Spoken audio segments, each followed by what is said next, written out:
So this is a very important question. AIN is not cancer, it is precancerous.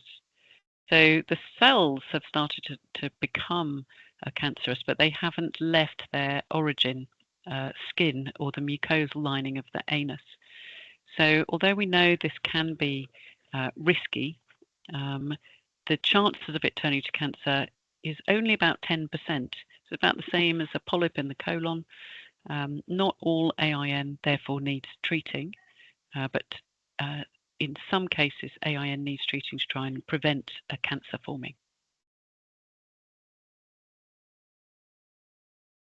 So a lot of the time AIN is asymptomatic, i.e. you don't know that you've got it. It is usually diagnosed in those situations by chance, so it's a bit of an unpleasant surprise when you've had a tag taken off or a hemorrhoid or something, some other surgical procedure such as a colonoscopy where a biopsy has been taken of an area that looks abnormal. So in those situations, essentially I would screen you to find out whether there's more AIN there, and then we can establish whether treatment is suggested or recommended.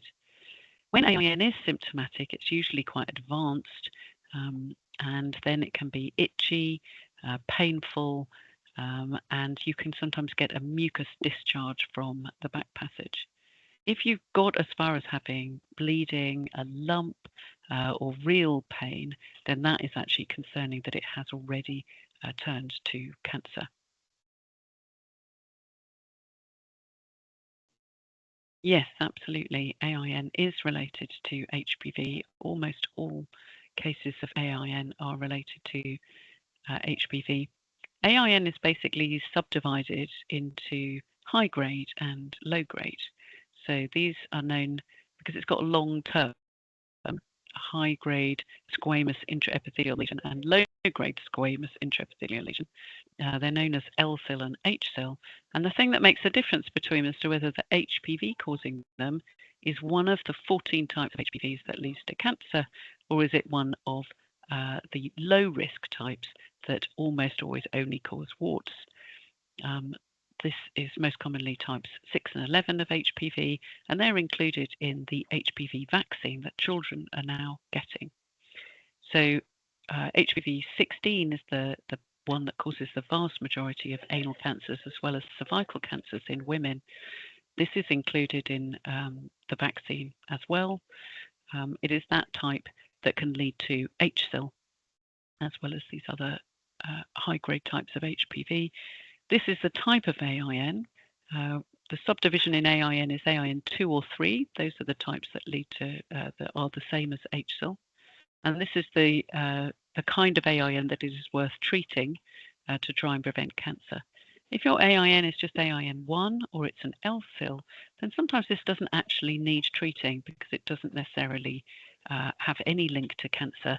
And therefore, if you have only had it found by chance and you haven't got any symptoms from it, you actually might well not need it treating at all. So not all high-grade AIN, AIN 2 and 3, leads to cancer, but sometimes we will consider recommending a treatment for it to try and prevent cancer. So the first thing to know is that you don't have to have it treated. You can be monitored and see if this goes away on its own.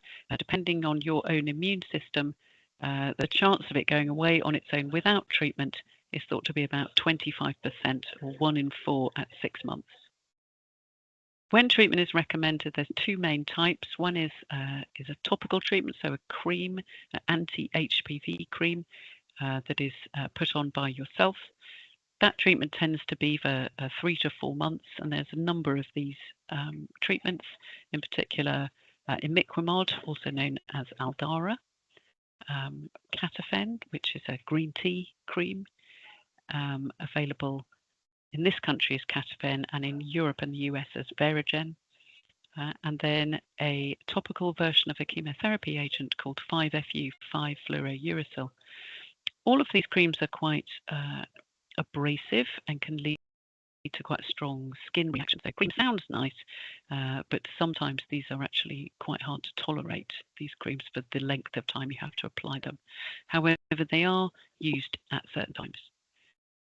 If the cream doesn't work, or if you don't wish to use that, then the other treatments are ablative. So that involves, because this disease is only in the lining of the skin or the inner lining of the anus, then if we treat that area of the lining, we can get rid of it.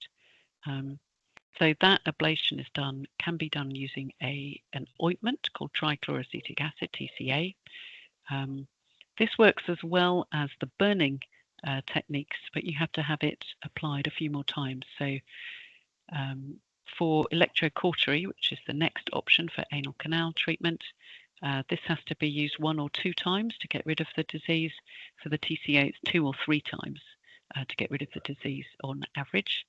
I do sometimes also use a laser, which is a CO2 laser, to get rid of the disease on the inside, but more usually when it's on the outside. All of these can be done in the office or the outpatients with local anaesthetic, but sometimes you need to go to theatre to have these treatments done. So unfortunately, because unlike the equivalent disease in the cervix, where you can do an operation to remove the area that the HPV infects, you actually need your anus all the time. So you can't cut out those areas, and therefore the HPV is still there. So yes, unfortunately AIN can come back, and therefore you need to be followed up after any treatment for AIN to monitor you. Generally you're monitored 4 to 6 months after the first treatment. As I've said, you may need another treatment to get you free of the disease. Once you're free of the disease, normally you'd be followed up at 6 months. If you're clear at 6 months, then every year for 5 years. People who are immune suppressed or have a lot of highly recurrent disease tend to get followed up for longer than that.